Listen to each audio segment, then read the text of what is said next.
Ngayong araw guys, napakarami nga pala naming nahuling mga lapu-lapo dito sa mga trap na pinandaw namin. At humanap nga lang pala guys kami dito ng magandang spot para lutuin ito. Ginataan nga lang pala guys ang luto namin dito sa mga fresh lapu-lapo. Itsura pa nga lang guys nito ay panigurado makakaubos ka na ng maraming bahaw. Kaya samahan nyo kami guys sa adventure at sa food trip natin. So what's up guys? What's up? Baka napadaan lang. Maagan naman nga pala guys tayong tinanghali ng gising bago tayo nakapunta dito sa treehouse o sa bahay ni Tarzan. Habang papunta nga guys kami dito ay napakalinaw nga pala guys ng tubig at napakaganda naman guys ng view dito. Bagay na bagay talaga para mag food trip o kaya matulog dito sa tanghali. Napaka-presko guys ng lugar na to. Sa mga followers nga pala guys namin dyan, bago natin simulan yung adventure natin ngayong araw, ay pakilike naman guys sana ng video na to. Isa lang po. Maraming salamat. At sa mga gusto magpa-shoutout dyan guys, ay mag-comment na rin kayo dito. Habang iniintay nga guys namin maging low tide at ayun, nangawil muna yung mga kaibigan natin dyan ng maliliit na isda. Kasama nga pala guys natin ngayong araw yung tropa natin si Dugong, si Angelo, si Miguel. Kami nga pala guys yung mga magkakaibigan na mag-a-adventure at maghahanap ng food trip ngayong araw. Sa mga nagtataka nga pala guys at nagtatanong dyan kung bakit nandito na ulit si Dugong sa page namin o sa grupo namin, ay ganito nga guys na nangyari. Natigil kasi yan guys sa pagbablog at wala na siyang makasama, kaya yon sinama ka ulit dito sa grupo namin para maituloy niya yung vlogging. Yung mga tao guys na nangakong tutulungan siya at yung mga nagsulsul sa kanya, isa-isa na rin nawala at hindi na rin siya tinulungan. Kaya guys nandito siya ulit sa grupo ko, hindi para pagbasihan kung sino masikat sa amin, kundi para magtulungan kasi magkakaibigan kami at sabay-sabay kami ditong lumaki. Syempre guys, humingi nga pala ng tulong sa atin yung si Dugong na kung pwede sumama sa mga adventure namin para makapagbalik siya sa vlogging. Kaya yun, pumayag guys kami magkakaibigan. Sino-sino ba naman guys ang magtutulungan kundi kami rin. Kaya nga guys, balik na muna tayo dito sa adventure natin ngayong araw. Eto nga guys, pinapandaw nga pala namin dito yung mga bobo trap naming mga tinaan. Halos kalahating buwan nga lang pala guys namin hindi ito napandaw at nung tinignan namin meron na nga pala guys naninirahan sa loob ng mga lapu-lapo.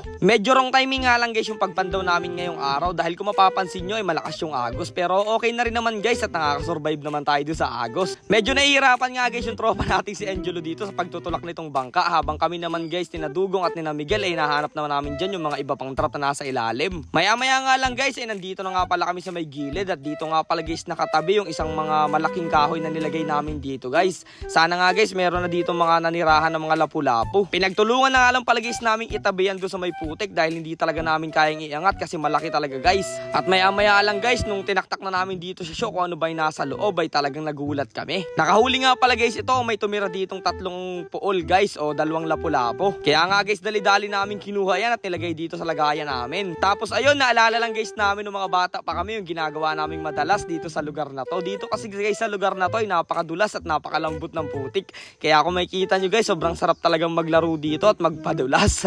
Maya-maya nga lang guys, natapos na rin nga pala kami dito sa pagpandaw ng mga bobo trap natin. At eto na nga pala guys lahat yung mga nahuli nating lapu-lapo. Saktong-sakto guys, may pang-ulam na tayo. Tinuhog nga lang pala guys namin yan dito sa lupid. At ayan guys, kitang-kita nyo na yung mga fresh lapu-lapo na nahuli natin ngayong araw. Syempre tuwan-tuwa kami magkakaibigan dyan.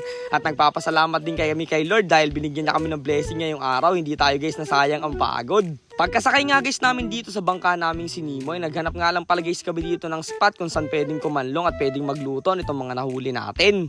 Eto nga pala guys lahat yung mga lulutuin natin ngayong araw at yung iba naman guys na natira iuuwi namin para kahit paano may maulam kami sa mga bahay namin. Nasikaso na rin nga pala guys ng tropa natin si Angelo dito yung pagkakaliskis nitong mga lapu-lapu, habang kami naman guys ni Miguel at ni Dugong ay nagpasiga kami ng apoy dito dahil medyo maraming lamok ang sumusugod sa amin. Maghahapon na rin kasi guys nito at malapit na talagang dumilim. Nagayat nga lang pala guys ako dito ng sibuyas, bawang, luya at lalagyan nga pala guys namin yan ng kamatis.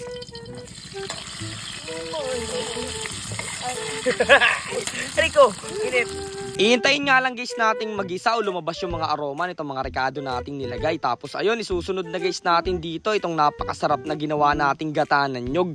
Baon na nga pala guys namin to kanina kasi ang plano talaga naming lutuin ay magagata kami ng mga isdang lapu-lapu. Maya-maya lang guys sinunod na rin namin dito yung mga fresh lapu-lapu natin. Grabe guys, hindi na nga pala namin ginayat yan at tig-iisang buo na kami dyan. Naglagay lang tayo dyan ng konting paminta, asin at bitchin pampalasa. At maya-maya lang guys, maririnig nyo nga pala yung napakasarap na kulo nitong niluluto natin.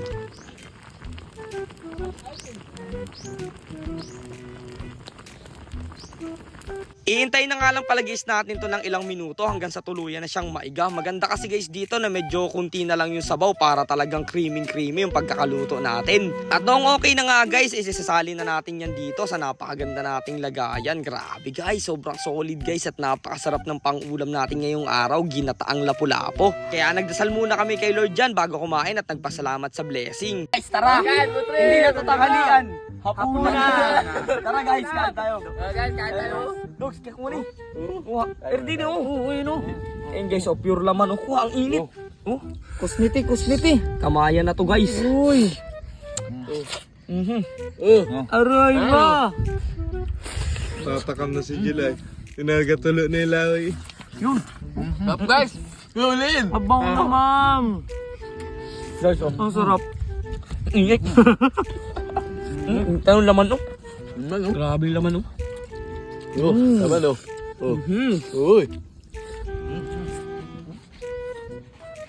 Ang sarap.